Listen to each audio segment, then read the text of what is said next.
Well, thank you very much, Nishita. Let me start by thanking the two organizing entities, the Maritime Research Center and the NESA Center, for inviting me to this very timely discussion. And thank you in particular to Dr. Arnab Das and Dr. Jeffrey Payne.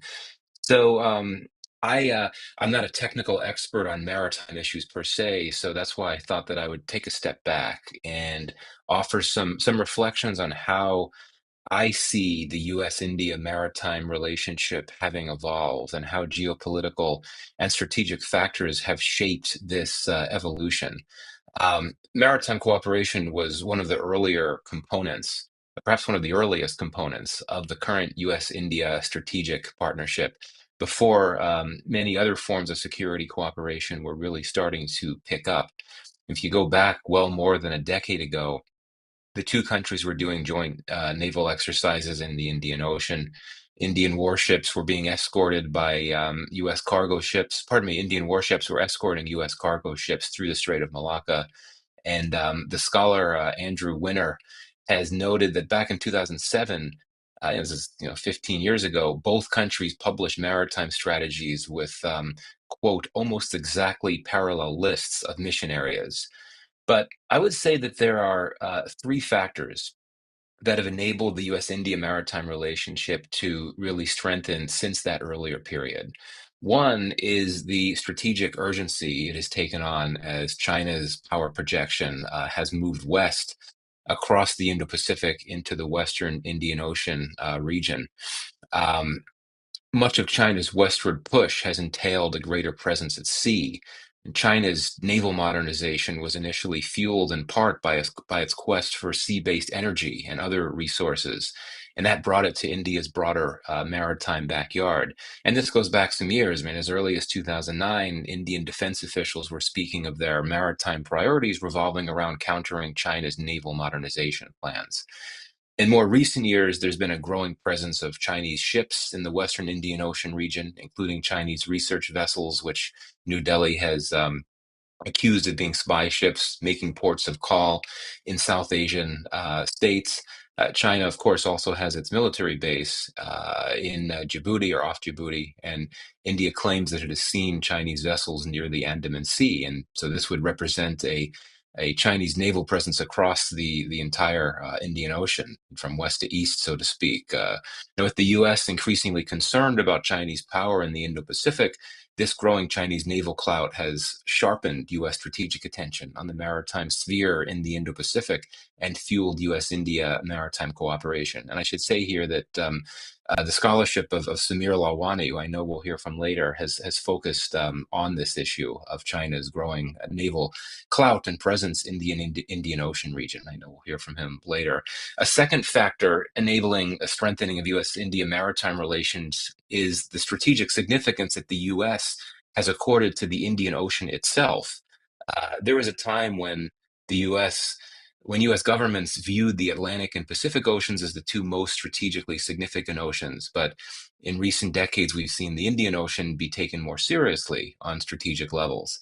The change really became apparent during the Barack Obama administration.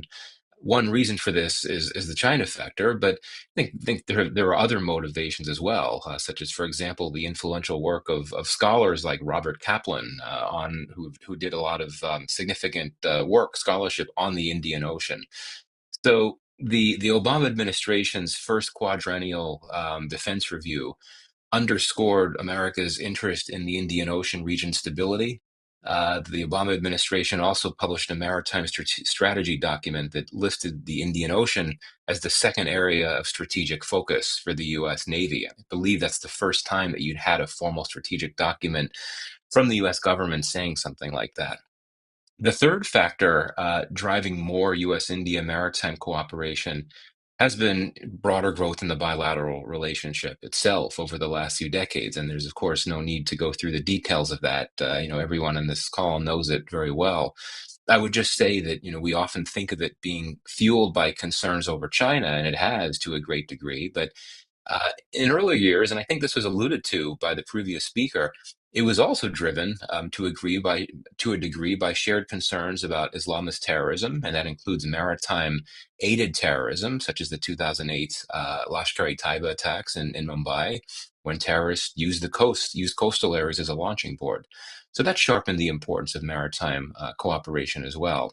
So in essence, the westward push of Chinese naval power, the Indian Ocean becoming a more significant strategic sphere in the eyes of Washington, and a growing US-India relationship on the whole have all provided incentives and policy space to focus more attention on bilateral maritime cooperation. So, what can we expect for maritime cooperation in the second Trump administration? I will make three brief comments on this. First, maritime cooperation will be a key focus of US-India relations, but I think realistically speaking, and perhaps candidly speaking as well, it's unlikely to get a lot of substantive policy space in the immediate term, in the next few months. I think it's quite clear that the main immediate focus of the administration's foreign policy will be on countries closer to home in the Western Hemisphere, as well as focusing on trying to end the wars in Gaza and Ukraine. India and the Indo-Pacific more broadly will be important for this administration, for sure. And we've already seen a fair amount of diplomacy. Of course, our DNI, Tulsi Gabbard, has been in India this week and spoke at the Raisina dialogue. But it likely won't be until later in the year when this administration turns to the Indo-Pacific and maritime security in a more substantive way. Second, we already have a good sense of what the initial phase of US-India maritime cooperation may look like once the administration is prepared to turn to it. Officials in the Biden administration during its final days identified things like tech and space as key areas to drive the next phase of U.S.-India security cooperation, and those indeed will be key focus areas for the new administration. But we've already heard about the contours of maritime cooperation in the new administration, and I think that we could look at the joint statement following the Prime Minister Modi's visit to Washington last month, or pardon me, in the end of January, I believe, as a very useful signpost for that. What we see is that maritime cooperation will fit in nicely with the broader focus and the broader anchors of U.S.-India security relations. Arms sales, for example. There was talk of completing talks on a series of new maritime patrol aircraft for India to help it strengthen its maritime surveillance capacity. Tech cooperation. There were pledges in the joint statement to include maritime technology and future discussions about defense technology cooperation, and also co-production arrangements. The two leaders in the joint statement pledged to focus on co-development and co-production in a maritime context. Maritime cooperation was also highlighted in the joint statement as a big part of U.S.-India collaborations in multilateral contexts, such as, of course, the Quad, the Indo-Pacific Quad, through maritime controls, and through India's taking on a greater role in the combined maritime forces naval task force. Another area to watch relevant to U.S.-India maritime cooperation will be the Indian Ocean Dialogue. This was, of course, established fairly late in the Biden administration, and as I understand it, one of the initial constraints was a lack of clarity on the U.S. side about which government agency would be taking the lead in managing it. But it's clearly something that's gone forward, which I think is good. The Modi-Trump summit resulted in the launch of a new Indian Ocean strategic venture, which focuses on spurring investment and economic connectivity and commerce around the IOR. Presumably, some of this will have maritime dimensions. This can perhaps be seen as an initial deliverable through the Indian Ocean dialogue. And I believe there's also been some talk within the administration of perhaps bringing other areas, other regions, particularly specifically East Africa, into the U.S.-India Ocean dialogue, which could create possibilities for broader multilateral maritime collaborations. My third point is to highlight types of maritime collaborations that I think will resonate the most with the new administration, types of collaborations that Washington would find the most appealing in this era. One would be anything that entails burden sharing and maritime collaborations that would entail the U.S. not necessarily doing more work than its partners. And here I think the Quad could be an example.